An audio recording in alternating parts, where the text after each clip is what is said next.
જય દશામાં. દશામાનું વ્રત, વિધિ અને કથા. અષાઢ વદ અમાસના દિવસથી આ વ્રત લેવામાં આવે છે. સવારે નાહી ધોઈને પાટલા ઉપર દશામાનું સ્થાપન કરવું, વાર્તા સાંભળવી, 10 દિવસ નકોડા ઉપવાસ કરવા, એકટાણું કરવું, 11મા દિવસે માટીની કે ચાંદીની સાંઠળી બનાવી બ્રાહ્મણને દાનમાં આપવી અથવા જળમાં પધરાવવી. આ વ્રત 5 વર્ષ સુધી કરવું, ઉજવણું કરવું અને બ્રાહ્મણને દાન કરવું. આગળ સાંભળીએ દશામાની વાર્તા. દિવાસાનો દિવસ આવે, બધી બહેનો માં દશામાનું વ્રત કરે. બીજા દિવસે શ્રાવણ મહિનો શરૂ થાય. અજવાળિયું પખવાડિયું આવે. વ્રત કરનાર બહેનો નદીએ નાહવા જાય. નદીના કાંઠા ઉપર રાજાનો મહેલ હતો. બધી બહેનોને નાતી જોઈને રાણીએ દાસીને કહ્યું, જાને જઈને પૂછી આવ, આ શાનું વ્રત કરે છે? દાસીએ આવીને પૂછ્યું, બહેનો તમે બધા શાનું વ્રત કરો છો? બહેનો કહે, દશામાનું વ્રત કરીએ છીએ. એ શી રીતે થાય? બહેનો કહે, સૂતરના તાંતણા લેવા, તેને 10 ગાંઠો વાળવી, દોરાને કંકુ દેવું, ઉપવાસ કરવા અને યથાશક્તિ દાન કરવું. દાસીએ આવીને રાણીને વાત કરી. રાણીએ વ્રત લેવા વિચાર્યું. રાત્રે રાજા આવ્યા ત્યારે રાણીએ કહ્યું, હું દશામાનું વ્રત કરું? રાજાએ કહ્યું, એ વ્રત કરવાથી શો લાભ થાય? રાણી કહે, નિર્ધનને ધન મળે, મનવાંછિત ફળ મળે, સુખ મળે, સમૃદ્ધિ મળે, પુત્ર પરિવાર વધે. રાજા અહંકારી હતો. એ કહે, મારે ધનની ખામી નથી, રાજપાટ, સુખ, સાહેબી બધું જ છે. રાજાના આવા વચનોથી રાણી રીસાયા, ખાધા પીધા વગર સૂઈ ગયા. રાત્રે દશામાં આવ્યા અને આખા રાજ્યમાં ફરી વળ્યા. સવાર થયું, રાજ્યમાં અવ્યવસ્થા ઊભી થઈ, અંધાધૂંધી થવા લાગી. રાજભંડારમાંથી પૈસો ચાલ્યો ગયો. કોઠાર જોવા જાય તો ખાલી ખમ, અન્નનો એકે દાણોય ન મળે. ગામની પ્રજા રાજા પાસે આવી અને કહેવા લાગી, રાજા રાણી, તમે પહેરે લુગડે બહાર નીકળી જાઓ, તમારા રાજ્યની ખરાબ દશા બેસશે. રાજા રાણી તથા 2 કુંવરો પહેરે લુગડે ચાલી નીકળ્યા. ગામને પાદર ફૂલવાડીમાં જઈને બેઠા તો ફૂલવાડી બળીને ભસ્મ થઈ ગઈ. રાણી કહે, કઠણ દશા બેઠી છે, આપણે અહીં રહેવામાં સાર નથી. રાજાની પ્રજા દુખી થશે, એ કરતા આપણે ચાલ્યા જઈએ. રાજા રાણી આગળ ચાલ્યા. રસ્તામાં કુંવરો ભૂખ્યા થયા. થોડી વારે રાણીની સહેલીનું ઘર આવ્યું. રાણી કહે, બહેન, બટકું રોટલો આપો. ભિખારણ, રોટલો કેવો ને વાત કેવી? મારા રાજ્યમાં ભીખ માંગતા શરમ નથી આવતી? કહી બહેનપણીએ ધુતકારી દીધા. રાજા રાણી આગળ ચાલ્યા. કુંવરને તરસ લાગી. એટલામાં એક વાવ આવી. રાણી કુંવરોને લઈને વાવમાં પાણી પીવડાવવા ઉતરી. ત્યાં તો બંને કુંવરો દશામાએ વાવમાં ખેંચી લીધા.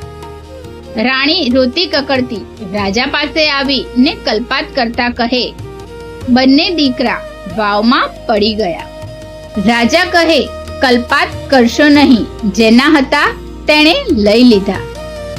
ત્યાંથી રાજા રાણી આગળ ચાલ્યા. માર્ગમાં રાજાની બહેનનું ગામ આવ્યું. રાજા કહે, બહેનને મળ્યા વગર જવાય નહીં. એક ખંપાલી સાથે સંદેશો મોકલ્યો કે તમારા ભાઈ ભોજાઈ આવ્યા છે. બહેન કહે, મારા ભાઈ ભોજાઈ આમ ઘોડા પાલખી વગર આવે નહીં. પણ સમજુ બહેને મનમાં વિચાર્યું કે ભાઈની કઠણ દશા હોય તો કદાચ આવ્યા પણ હોય. એમ વિચારી બહેને સુખડી બનાવી અને સાવ સોનાનું સાંકડું લઈ માટલીમાં ઘાલી મોકલાવ્યું. પણ જ્યારે રાજાએ માટલી ખોલી ત્યારે સુખડી કોલસો થઈ ગયો અને સાંકડું સાફ થઈ ગયું. રાજાએ વિચાર્યું કે માજણી બહેન મને મારી નાખવા રાજી ન હોય. તેણે તો ખાવાની વસ્તુ મોકલી હશે, પણ આ તો માં દશામાના ખેલ જણાય છે. રાજાએ માટલી ભોંયમાં ભંડારી અને આગળ ચાલ્યા. માર્ગમાં મોટી નદી આવી. નદીના પટમાં ચીપડાના વાડા હતા. રાણીએ કહ્યું, ભાઈ ખેડૂત, અમને બહુ ભૂખ લાગી છે, એક ચીબડું આપો તો સારું. ખેડૂતે ચીબડું આપ્યું, પણ દિવસ આથમી ગયો હતો અને સૂર્યાસ્ત પછી ખાવું નહીં એવો રાજાનું નિયમ હતું. તેથી ચીબડું પડખે મૂકી સૂઈ ગયા. એવામાં એ રાજ્યના રાજાનો કુંવર રિસાઈને છાનો માનો મોસાળમાં નાસી ગયો હતો.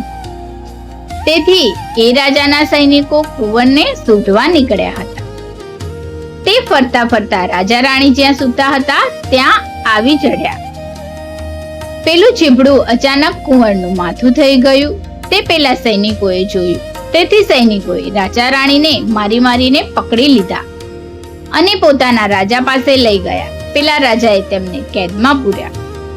રાજા રાણીને જુદી જુદી ઓરડીમાં પૂર્યા. રાજા તો વિચાર કરે છે, 12 મહિનાથી કઠણ દશાના ફળ ભોગવી રહ્યો છું. એ દશામાંના જ ખેલ જણાય છે. રાણી ઓરડીમાં એકલી રોતી બેઠી છે.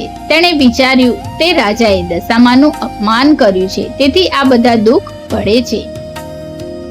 12 મહિના પૂરા થયા. દિવાસાનો દિવસ આવ્યો. શ્રાવણ મહિનો આવ્યો. રાણીએ દશામાંનું વ્રત લીધું.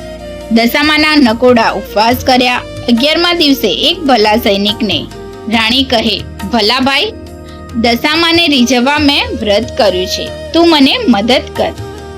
દશામાં તારું પણ સારું કરશે. 10 મુઠ્ઠી ઘઉં લાવી દે ને લચકો માટી આપ. ગોળનું દડબું આપ. સૈનિકે ઘઉં, ગોળ અને માટી લાવી આપ્યા. રાણીએ કંસાર રાંધ્યો, માટીની સાંઢણી બનાવી, દશામાની સ્તુતિ કરી ગગરવા લાગી. હે દશામાં, અમે પામર જીવ, અમારી ઉપર દયા કરો માં, એમ કહી મનોમન ભક્તિ કરી. પછી પતિને જમાડ્યું ને પોતે પણ પારણા કર્યા. રાત્રે સાંઢણીને ઘરમાં રાખી સવારે પેલા ભલા સૈનિકને આપીને જળમાં પધરાવા કહ્યું. સૈનિકે જઈ સાંઢણી જળમાં પધરાવી. એ રાત્રે ગામના રાજાને સ્વપ્નમાં દશામાં આવ્યા ને જણાવ્યું કે તમારો કુંવર રિસાઈને મોસાળમાં નાસી ગયો છે ને વગર વાંખે તે રાજા રાણીને જેલમાં પૂર્યા છે. તેમને છોડી મૂકજે.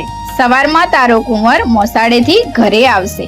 જો તું મારી વાત નહીં માને તો એના જેવી બુરી હાલત તારી પણ થશે. સવાર થતા જ રાજકુંવર ઘેર આવ્યો. રાજાએ પેલું કુંવરનું માથું જોયું તો લીલું તાજું ચીબડું. સ્વપ્ન સાચું પડ્યું. તેણે રાજાને જેલમાંથી છોડી મૂકવા હુકમ કર્યો. રાજા રાણીને સારા કપડાં પહેરાવી રજા આપતા ગામના રાજા કહે, તમે મારા ગુનામાં નથી, પણ કોઈ દેવના કોપે તમારી આ દશા છે. આમ કહી વિદાય દીધી. રાજા રાણી સમજી ગયા કે હવે દશા વળતી લાગે છે, માટે આગળ વધીએ. રાજા રાણી બહેનને ગામ આવ્યા. રાજાએ વિચાર્યું, મા જણી બહેન મારી રાખવા રાજી ના હોય. માટલી કાઢી જોતા જઈએ. ખોદીને માટલી કાઢી જુએ છે તો ખાવા જેવી સુખડી અને સાવ સોનાનું સાંકડું દીઠા. માટલી લઈને રાજા રાણી આગળ ચાલ્યા. વચમાં વાવ આવી. દશામાએ રાજાના બંને દીકરા લીધા છે તો પાછા આપો. ઘરડા ડોશીનું રૂપ લઈને છોકરાઓને આંગળીએ વળગાડ્યા. જેવા રાજા રાણી ત્યાંથી પસાર થયા કે દશામાએ બૂમ પાડી, ઓ ભાઈ, ઉભા રહો. આ બંને રાજાના કુંવર જેવા છોકરા ભૂલા પડી ગયા છે, તેમને ગામમાં લેતા જાઓ. રાજા રાણીએ પોતાના છોકરાઓને ઓળખ્યા અને બેઉ રાજકુમારોને હેતથી ઉપાડી લીધા. એટલે દશામાએ અસલ સ્વરૂપ ધર્યું. દિવ્ય શક્તિ જોઈ રાજા રાણી પગમાં પડી ગયા. પ્રસન્ન થઈ દશામાએ કૃપા કરી. દશામા કહે, હે રાજા, અહંકાર છોડી દેજો. આજથી તમારી દશા વળશે. તમે ઘરે જાઓ, તમારું રાજ તમને પાછું મળશે. ઘરે જઈ મારા વ્રતનો મહિમા વધારજો. જે કોઈ મારું વ્રત કરશે તેને મારી કૃપાથી સુખ સંતોષ મળશે. એટલામાં દશામાની કૃપાથી એક રથ થઈ ગયો. રથ આપી માતાજી કહે, લે રાજા, આ રથમાં બેસી તમારા રાજ્યમાં જાઓ. તમારી સમૃદ્ધિ હવેથી વધશે. એટલું કહી દશામાં અદ્રશ્ય થઈ ગયા. રથમાં બેસી રાજા રાણી અને કુંવરો આગળ ચાલ્યા. માર્ગમાં બહેનપણીનું ગામ આવ્યું. જેણે જાકારો દીધો હતો તે બહેનપણી સામે ચાલી રાણીને ભેટી પડી ને કહેવા લાગી, અહો બહેન, ઘણા દિયે આવ્યા, આજ તો તમને નહીં જવા દો. રાજાએ કહ્યું, બહેન, મારી દશા કઠણ હતી ત્યારે તો તમે કટકો રોટલોય નહોતો દીધો ને આજે તમે રાત રોકાવાની વાત કરો છો, પણ અમે નહીં રોકાઈએ. એટલું કહી રાજા રાણી ચાલી નીકળ્યા. પોતાના ગામની ફૂલવાડીમાં આવ્યા એટલે સુકાયેલી ફૂલવાડી લીલી બની ગઈ. ગામમાં સમાચાર મોકલાવ્યા કે રાજા રાણી દુઃખ વેઠીને આવ્યા છે. ગામના લોકો વાજતે ગાજતે સામયું લઈને આવ્યા. રાજા રાણીને વધાવ્યા અને મહેલમાં લઈ ગયા. આખા રાજની દશા વળતી થઈ. સૂર્યના પેઠે રાજાની કીર્તિ વધવા લાગી. પ્રજાના આનંદનો પાર ના રહ્યો. રાજા રાણીએ દશામાના વ્રતનો મહિમા વધાર્યો. તેથી રાજ્યમાં સમૃદ્ધિ વધી, સુખ વધ્યા. 5 વર્ષ પૂરા થયા એટલે રાણીએ વ્રતનું ઉજવણું કર્યું. રૂપાની સાંઢણી કરી બ્રાહ્મણને દાનમાં આપી. દશામાને પૂજા નૈવેદ્ય ધર્યું. ગામ આખાને જમાડ્યું અને પુણ્ય દાન કર્યા. રાણીએ રાજની રીત પ્રમાણે ઉજવણું કર્યું. તેથી રાજમાં દશામાની કૃપા ઉતરી. જય દશામાં. જેવી રાજા રાણીની દશા વાળી તેવી સૌની દશામાં વાળજો. બોલો દશા માત કી જય.